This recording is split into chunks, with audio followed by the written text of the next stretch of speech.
Hey guys, King of Charmanders here. Today I bring you the best critical element Driftsmelt bow build. And this video features the best critical element Driftsmelt build. This Driftsmelt build mostly applies to the Silver Rathalos bow, but you can use it for all the other elements so you don't have to switch with a minimum drop off in effectiveness. And most of the other ones are conditional skills anyways. However, before we get into this build, here's a disclaimer. As always, and I say this all the time, drift smelting is expensive and time consuming. It can take hundreds of smelts before you get the full Driftsmelt build you desire, unless you are really lucky. As someone with 3 full Driftsmelt builds and working towards this 4th one, it takes a whole lot of smelting to do. First, we're going to jump right into it. Here's the best critical element Driftsmelt build. You need 4 Cyan Driftstones to get 4 times critical eye. And this build uses a combination of critical element and critical boost. In total, it will provide you with 50% affinity when attacking weak spots, and 30% affinity without. And it does the most practical theoretical damage with the Silver Rathalos bow. So this is pretty much tailor-made for the Silver Rathalos bow, but again, it works with all the other elements, so you could just smack this one on here and then use it for every other bow, and it should work. Or actually, it's going to work very well for the rest.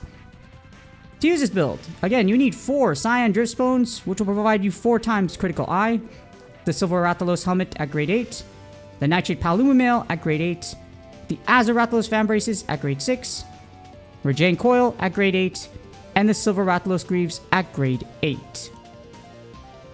Moving on, we have the supporting data, starting with Fire, with the best critical element build data in terms of Fire. And here we analyze the best Driftsmelt build for the Fire element, and we are using Silver Rathalos for this data, which is the strongest fire bow in the game right now. So, this best Driftsmelt build does a practical theoretical damage of 6,558. For the data, this is the strongest combination of Driftsmelts for the fire element. You have to input it in manually, but if you take a look at it versus the automated calculations, it does do the most damage, and even though it's only 1% higher, it still makes a difference. But it's kind of funny because I had some dude troll me. There's this build at the bottom. He's like, this is the best build, without Driftsmelts. But if you're going to Driftsmelt, which ideally you should build a build which you're eventually going to Driftsmelt upon because it's resource efficient and resource effective. You know, most people that don't know what the heck they're doing with MHN.quest are putting data together because they have no other experience in any other game whatsoever. Yeah. And it has no conditional skills like latent power / fighting spirit. So this is going to be incredibly consistent. For the next element, we have water, and here's the best critical element build data for water. And we are using Mizutsune for this data, which is the strongest water bow in the game right now. And this best Driftsmelt build does a practical theoretical damage of 5,082. Per the data, this is 2% weaker, or like 2.01% if you want to be really exact, than the strongest combination of Driftsmelts for the water element. So take a look right here, it's like smack down right in the middle.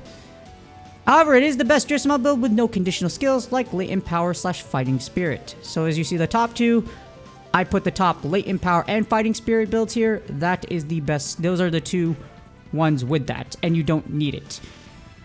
Next up, we have the best critical element build data for Thunder, and we are using Zinogre for this data, which is one of the strongest Thunder bows in the game right now. The thing is, Rajang is the other one, but it has negative affinity. So in order for you to even proc critical element, you have to take care of that negative affinity. So yeah, you don't want to use that. And this best Driftsmelt build does a practical theoretical damage of 4,714. For the data, this is a 4.30% weaker than the strongest combination of Driftsmelts for the Thunder element. However, it is the best Driftsmelt build with no conditional skills like latent power / fighting spirit. So you get that critical element level 3, and you don't need fighting spirit and latent power, and you still get this result. You also don't need to worry about digging out for thunder attack or anything like that. Moving on, we have the best critical element build for ice. And we are using Kushala for this data, which is the strongest ice bow in the game right now. And this best Driftsmelt build does a practical theoretical damage of 5,585. Per the data, this is the 6.23% weaker than the strongest combination of Driftsmelts for the ice element. However, it is the best Driftsmelt element with no conditional skills like latent power / fighting spirit. And you also do not need any Elder Dragon gear. I have the top one for this one, which is Elemental Attack 5, Wex 1, Focus 5, and Kushala Frostwind 3. To get Kushala Frostwind 3, you must have 3 pieces of level 8 Elder Dragon gear. So yes, it's extremely expensive, but it's really good. But if you don't want that 6%, you could just use this build. And as you see, it does pretty dang well. So you don't really need to switch it out. Unless you really want to go after that top build, which is insanely expensive because you need 5 Driftsmelts instead of 4.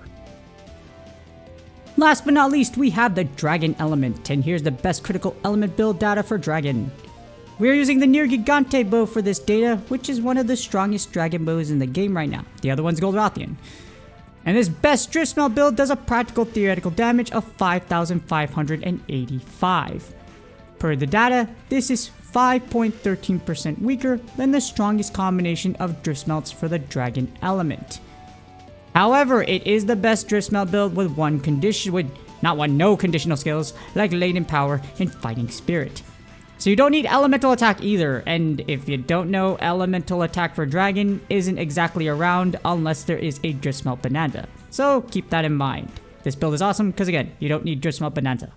Darkness beyond twilight, crimson beyond blood that flows. Buried in the stream of time is where your power grows. I pledge myself to conquer all the foes who stand before the mighty gifts bestowed in my unworthy hand. Look, there she is! Let the fools who stand before me be destroyed by the power you and I possess.